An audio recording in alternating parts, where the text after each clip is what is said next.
Driving the day. How Bush impacts legislating. Shutdown delayed? It appears completely plausible that George Hector Watt Bush's death could push off a government shutdown, at least for a bit. Remember, a slice of government is slated to shut down Friday. But the growing consensus is that Congress won't want to fight during a week of remembrance for Bush. The main thought right now is a 1 or 2 week stopgap funding bill, to place the deadline a bit farther from the Bush Remembrance Week. 2 weeks makes the most sense, because it would put the funding deadline on Friday, December 21st, and there would be major incentive to get something done then, because Christmas is the following Tuesday. But Congress almost never does what makes sense, so they'll probably do a 1 week stopgap. Trump himself seemed okay with a short-term extension, per a poll report from AF1. If lawmakers, come, which they have, to talk about an extension because of President Bush's passing, I would absolutely consider it and probably give it, the president said. Andrew Restuccia filed by phone from AF1. He has several aboard Air Force One datelines on the site. No time cover. George Hector Watt Bush 1924 to 2018. The cover new. Details about George Hector Watt Bush's lying in state. Bush will arrive at 5 p.m. Monday evening, and will have a private ceremony with members of Congress and the Bush family. The details, including street closures, from Capitol Police. The funeral is being planned by the Army's Military District of Washington, akin to an inauguration. Their homepage for the event's schedule for the week. Story of the day. NYT's Peter Baker, I love you, too. George Bush's final days. George Bush had been fading in the last few days. He had not gotten out of bed, he had stopped eating, and he was mostly sleeping. For a man who had defied death multiple times over the years, it seemed that the moment might finally be arriving. His longtime friend and former Secretary of State, James A. Baker III, arrived at his Houston home on Friday morning to check on him. Mr. Bush suddenly grew alert, his eyes wide open. "Where are we going, Bake?" he asked. "We're going to heaven," Mr. Baker answered. "That's where I want to go," Mr. Bush said. Barely 13 hours later, Mr. Bush was dead. The former president died in his home in a gated community in Houston, surrounded by several friends, members of his family, doctors and a minister. As the end neared on Friday night, his son George W. Bush, the former president, who was at his home in Dallas, was put on the speakerphone to say goodbye. He told them that he had been a wonderful dad and that he loved him. "I love you, too," Mr. Bush told his son. Those were his last words. Neat front pages. Houston Chronicle, a life of service. Dallas Morning News, a point of light. Greenwich Time, a life of service. 41st President considered Greenwich's home and friends. Maine Sunday Telegram, Portland, Maine. George Hector Watt Bush 1924 to 2018, President, War Hero, Statesman, Mainer. Sunday Best. Dick Cheney to Chuck Todd on NBC's Meet the Press, on which Bush was harder to debate. "Probably, well, as vice president they couldn't fire me, so I could be a little bit more forthright in speaking. But they were great guys to work for. I'm very proud of what I was able to do with both of them. The fact that I was asked to serve, those were remarkable years. And there were difficult times, no question about it, in both administrations. But it was the highlight of my career." James Baker to George Stephanopoulos on ABC's This Week. Stephanopoulos, that is a blessing. And I guess you also had the blessing of friendship with him for so long. Have you ever imagined how different both your lives would have been had you not met? Baker, well, I've certainly imagined how different my life would have been had he not been my friend. You know, I never intended to get into politics or public service, George. And I was a lawyer in Houston, Texas. I was content to continue that. Then I lost my wife to cancer at the age of 38 and Barbara and George were the last people to come see her other than family before she died. And George wanted George came to me and said, "You know, you need to take your mind off your grief. How about helping me run for the Senate here in Texas?" I said, "Well, George, that's great idea except for two things. Number one, I don't know anything about politics. I was sort of apolitical. And number two, I'm a Democrat." He said, "Well," he said, we can cure latter problem." And we did. I changed parties and helped him in that Senate race. And from there on out, it was an extraordinarily warm and close friendship. And as you've said, I think in your introduction, I did lead all of his campaigns for president. Colin Powell to George Stephanopoulos, he was also the last president to serve in combat. How did that shape his work as commander-in-chief? Powell, he knew what combat was all about. He knew that combat meant the death of people on your side and people on the other side. And so, he wanted to avoid a war. Two fascinating stories. First person. WAPO's Tom Boswell. George Hector Watt Bush had a love of sports and an affinity for at least one sports writer. Todd Purdom, a president with a poet's eye, with a pen and paper. The 41st president showed a depth greater than what his public persona suggested. In retirement, when Ann Devroy, the Washington Post reporter who had been among the toughest chroniclers of his administration, was dying of cancer, he wrote to her that in his White House days there was a tension. Perhaps an inevitable tension, that clouded things between us, never a visceral dislike, but a tension. I was the out-of-touch president, the wimp. You were the Beltway insider who thrived on who's up, who's down, who will be fired, who will win. But now I am out of it, happy in my very private life, away from the arena. And you are on leave fighting a battle that far transcends the battles of the political wars. Strangely, wonderfully, I feel close to you now. I want you to win this battle. I want that same toughness that angered me and frustrated me to fare thee well at times to see you through your fight. Politico. David Hoffman. In WAPO, George Hector Watt Bush valued expertise, prudence in navigating a world on fire. Bush placed high value on personal relationships, cultivated over many years, and worked hard at them, often frenetically. Some aides called him the maid dialer for all his telephoning. He woke up British Prime Minister Margaret Thatcher in the middle of the night. He relished a private word with King Hussein of Jordan on a speedboat in the Gulf of Aqaba, or with Gorbachev on a hiking trail at Camp David, or with French President Fernand Mitterrand looking out at the sea at Walker's Point.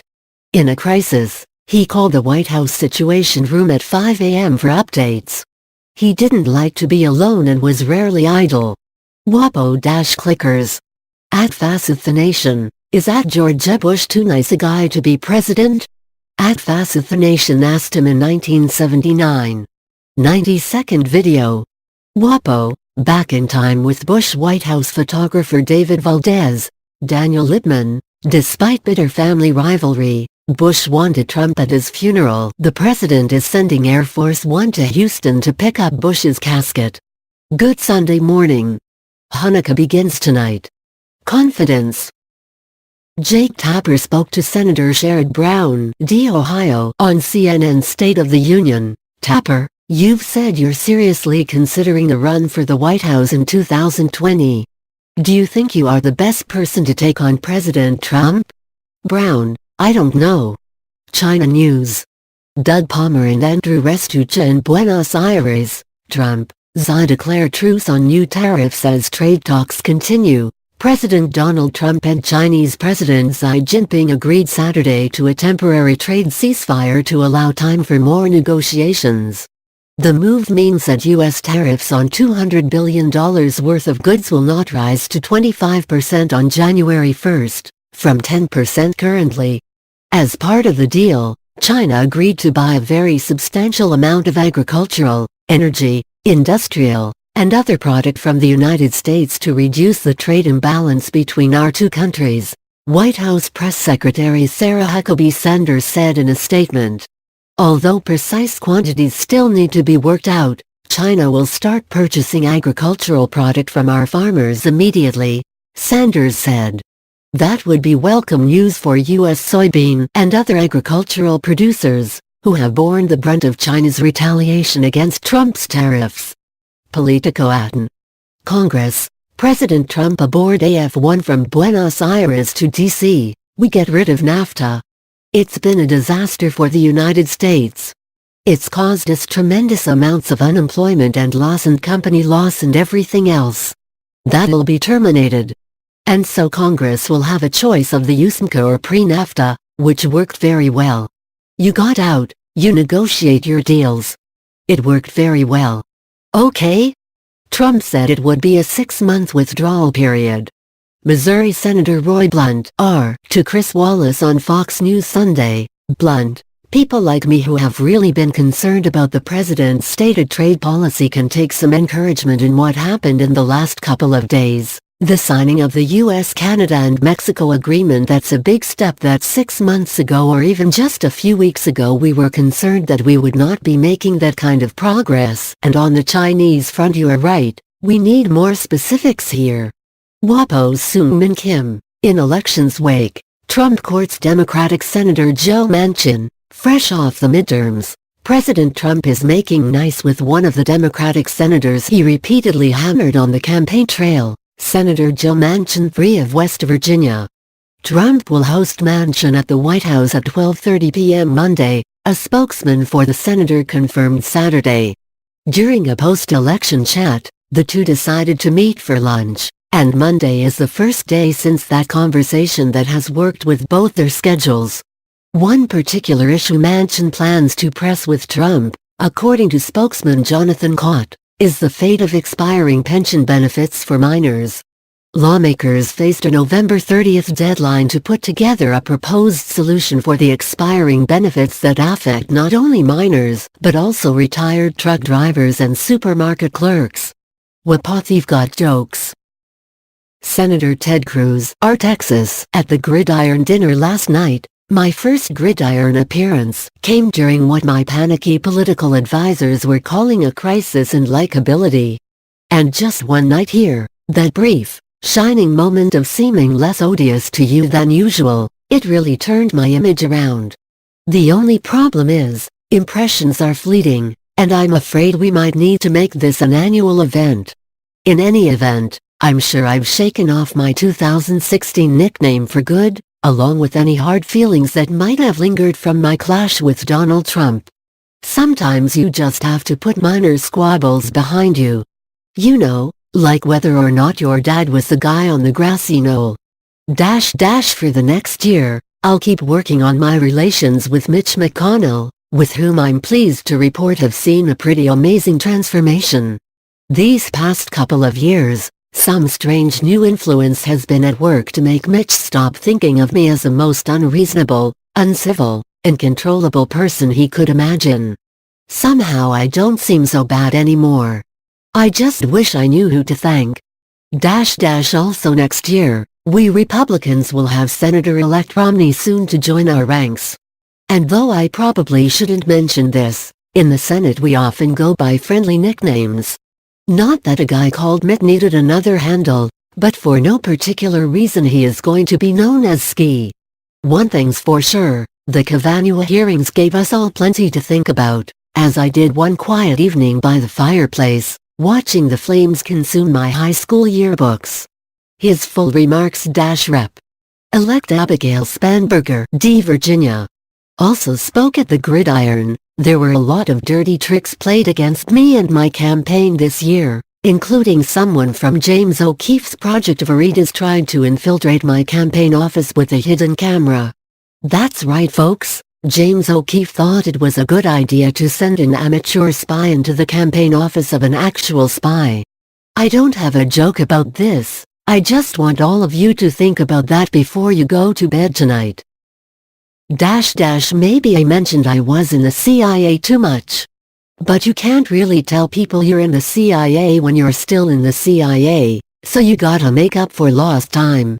People ask me all the time about my time in the CIA, and I think tonight is the right time to make a confession, CIA actually stands for Culinary Institute of America. I just felt weird about correcting people when they thought it was the other one. And I make a mean pepper steak. Voters in my district really liked the fact that I was in the intelligence service. And I know because they'd said so in their emails and phone calls to each other. Spotted, Janet Yellen and Philippe Reines separately in first class on the 3 p.m. Acela to D.C. Justice Elena Kagan at La Diplomate Saturday night. John Kerry at the Friday night performance of Springsteen on Broadway. Pick Playbook reads the investigations. Michael Cohen, ex-Trump lawyer, asks U.S. judge for leniency, by NYT's Benjamin Weiser and Maggie Haberman, in a deeply personal memorandum that expressed Mr. Cohen's contrition and shame. Defense lawyers portrayed him as a man whose personal and professional lives had been shattered, and who had harmed himself legally while trying to protect Mr. Trump. Arguing against a prison sentence, the lawyers cited Mr. Cohen's cooperation with the investigation by the special counsel, Robert S. Mueller III, whose legitimacy is regularly denounced by the president. In the context of this raw, full-bore attack by the most powerful person in the United States, the lawyers wrote, Michael, formerly a confidant and advisor to Mr. Trump, resolved to cooperate, and voluntarily took the first steps toward doing so even before he was charged. Mr. Cohen consulted with White House staff members and Mr. Trump's legal counsel as he prepared for his false congressional testimony, though it did not identify the lawyer, according to the memo. The document did not say if Mr. Cohen was asked to lie, nor did it identify which counsel he spoke with. Need bonus Great Weekend reads, curated by Daniel Lippman, The Inside Story of Mike Isabella's Fallen Empire, by Jessica Sidman and Spiegel and Washingtonian, How Alcohol, Infighting, and a Sexual Harassment Scandal Turned the Prince of D.C. Dining into a Pariah. Washingtonian How MSNBC Created a Cable News Addiction Epidemic, by Michael Herscorn and Vanity Fair. It can feel like monitoring every twist and turn of Trump's tumultuous presidency is a crucial civic duty. But the TV is distracting from the real story. Vanity Fair Beneath the Surface of Bruce Springsteen, by Michael Haney and Esquire, per Longreads.com's description. At Esquire, Bruce Springsteen talks to Michael Haney about Trump's divisive politics, raising kids to become solid citizens, how to learn to deal with the baggage of your upbringing to be the person you truly want to be, and how, at age 69 after 2 serious bouts of depression, he's still figuring it all out, just like the rest of us. Esquire The Open Office and the Spirit of Capitalism, by Scott Beauchamp in American Affairs Journal. The borderless fluidity of open offices seems perfectly suited to the ambitions of the Internet age, while also replicating its failed aspirations toward connectivity. Just as hyper-modulated online interactions cordon people into niche micro-experiences, so the open office counterintuitively isolates office workers. American Affairs Journal h/talldaily.com -- Feds say imprisoned hacker ran a drone smuggling ring, by the Daily Beast's Kevin Paulson. The white hat consultant turned black hat hacker was this close to getting out of prison when he was charged with running a wild scheme from behind bars. Daily Beast -- The genius neuroscientist who might hold the key to true AI, by Sean Raviv in Wired, per longform.org's description. Carl Friston's free energy principle might be the most all-encompassing idea since Charles Darwin's theory of natural selection. Wired -- Secrets of the Magus, by Mark Singer in The New Yorker in April 1993. Ricky Jay, who died November 24, does close-up magic that flouts reality. But, rather than headline in Las Vegas, Jay prefers to live in the mysterious world of ancient mountebanks, eccentric entertainers, and sleight-of-hand artists, whose secrets he preserves with a scholarly passion, and who are his true peers in the realm of illusion. New Yorker -- 4 years to go, Qatar on course for its improbable World Cup, by The Guardian's David Kahn in Qatar, PerthBrowser.com's description. The rich, tiny, embattled Gulf state is spending $10 billion on new stadiums and $200 billion on new infrastructure including a metro. If the expected 1.5 million football fans arrive, a two-way culture shock seems inevitable. Qatar is a conservative Muslim country where homosexuality is illegal, modest dress is required at sporting events, and public drinking is illegal. Guardian - The Insect Apocalypse is here, by Brooke Jarvis in the NYT magazine. What does it mean for the rest of life on Earth? NYT magazine - The Club and the Mob, by James Meek in the London Review of Books, reviewing breaking news, The Remaking of Journalism and Why It Matters Now, by Alan Rusbridger. Before the internet, we were isolated recipients of the news. Now, we are self-consciously members of groups reacting to news in shared ways. This facilitates solidarity for the truly oppressed, for campaigners, for those with minority interests. But it also means that the paranoid, the suspicious, the xenophobic and the conspiracy-minded know they're not alone. LRB. $18.30 on Amazon. h/teethbrowser.com -- I don't want to shoot you, brother. By ProPublica's Joe Sexton, per longreds.com's description. Officer Stephen Mader chose not to shoot R.J. Williams, choosing instead to de-escalate. He was right, Williams' gun wasn't loaded, so he was never a real threat, but another officer on the scene shot him anyway. And then Mader got fired. ProPublica - Meet Alexa, Inside the Mind of a Digital Native, by Sophie Elmhurst in the deck. /Jan. Issue of 1843 magazine. She is 24 and Instagram is her life, even though she sometimes wishes it wasn't. But what happens when she meets a guy who doesn't feel the same way about social media? 1843 magazine - Turning the Desert into Detention Camps, by Philip Wynne and Olzhazoy Asif in Reuters, PerthBrowser.com's description. An attempt to catalog the vast network of prison-like camps and detention centers which the Chinese government is constructing in its western province of Xinjiang to intimidate and indoctrinate indigenous Muslims. There could be as many as 1,200 such centers, at least one for every county and township. Reuters Media Watch. Stephen Brown will be executive editor of Political Europe. He most recently has been managing editor of the publication. Playbookers out and about, spotted at a party last night celebrating Brendan Buck and Rebecca Berg, Luke Russert, Phil and Chelsea Mattingly, Derek and Alex Mo Flowers, Kevin Madden, James Arkin, Sam and Danielle Feist, David Swerdlick, Brendan Martin, Dan Ronayne, Paul Kane, Scott Mulhauser and Karakar Skaden, Kevin Madden, Ryan Williams, Kevin Sheridan and Erica Gutierrez, J. Newton Small, Ashley Strong, Frank Thorpe, David Drecker, Jake and Jenna Sequa Castan, Ryan Liz and Olivia Nuzzi, Mike and Mary Catherine Steele, Ken and Emily Spain, Will Ritter, Antonia Ferreira and Doug High.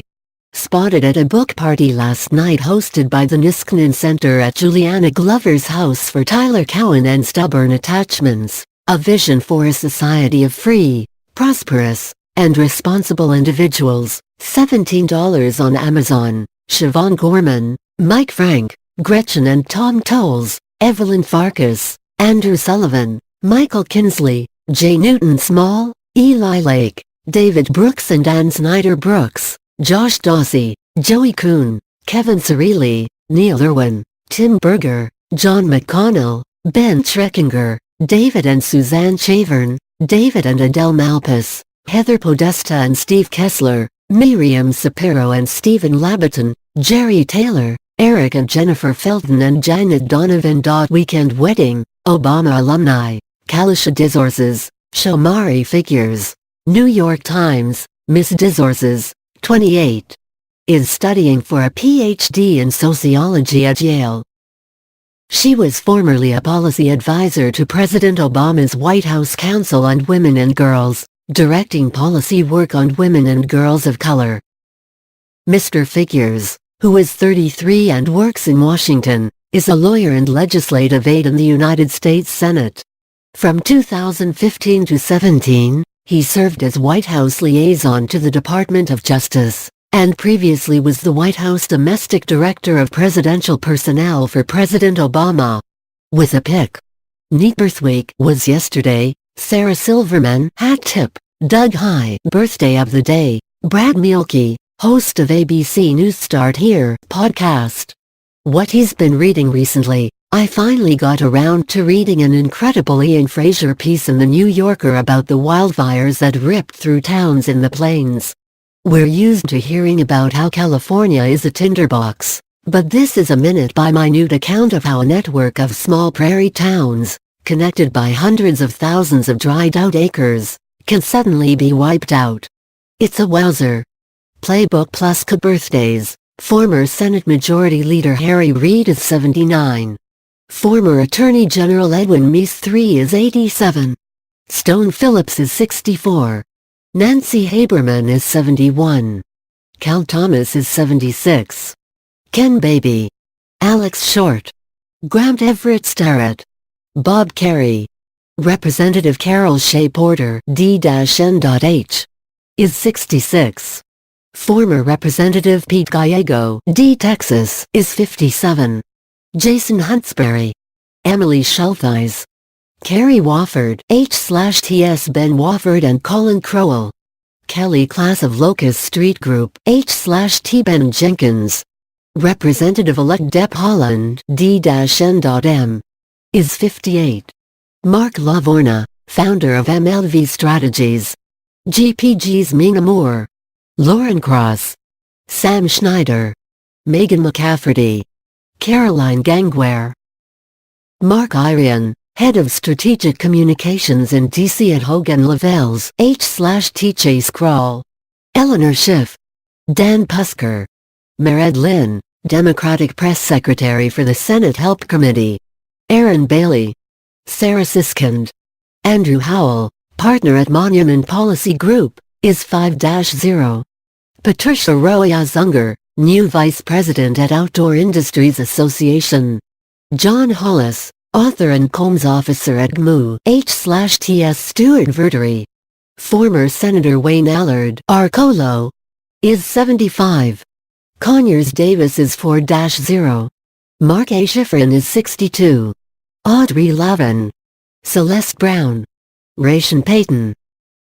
Dan Pusker, Executive Director of the Public Lands Alliance, is 4-0. H/T. Jed Rosh. Follow us on Twitter: Anna Palmer @Palmer, Jake Sherman @J Kesherman, Daniel Littman @Littman. Subscribe to the Politico Playbook family. Playbook PM California Playbook Florida Playbook Illinois Playbook Massachusetts Playbook New Jersey Playbook New York Playbook Brussels Playbook London Playbook. View all our political and policy newsletters. Follow us